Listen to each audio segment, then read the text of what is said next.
Hey guys, welcome to my blog. তো আমি সকালে সকালে ভাত খেতেছি, যাবো কামে। তো জলদি জলদি খাই নিতেছি, উঠতে দেরি হয়েছে অল্প। তো বুঝতেছি যে জলদি জলদি খাওয়া লাগবে। তো ভাতটা খাই নি, অত কথা কই না,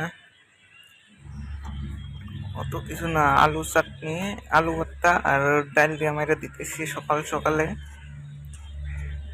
খাই দিয়ে রুমে এলাম। রুমে এসে তাড়াতাড়ি কাপড় চেঞ্জ করলাম, চেঞ্জ করে দৌড়া দৌড়া বাইরে গেতেছি। যাই যাই মানে আর একটা সাইডে যায়, অনেক যায় মেশিন টিশিং আনা লাগবে। তো মেশিন টিশিং নিয়ে আসি বেলেগ সাইডে কাম করা লাগবো। তো মেশিন নিয়ে গেতাইছি, নিয়ে যায় বেলেগ সাইডে কাম ধরা লাগবো। জলদি জলদি গেতাইছি আমরা।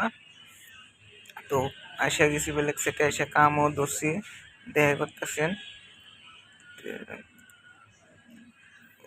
কাটিং কাটিং সেটিং করে অল্প রেস্ট করতেছি। যা রোদ উঠছে 40 ডিগ্রি, এই রোদের মধ্যে তো জানেনি কাম করা কিরকম অসুবিধা, তাও করা লাগে আমগো ভাই, উপায় নাই। যা ভোল্টেজ দিছে একদম একে, দেখছেন রোদের পাওয়ার দেখছেন, কি কমু ভাই, উপায় নাই। এই যে দেখতেছেন এটার উপরে চাল বানানো লাগে। কাম মোটামুটি শেষ দিলাম, এখন আমরা কালে ফের আমরা বসা থাকলাম কালকে।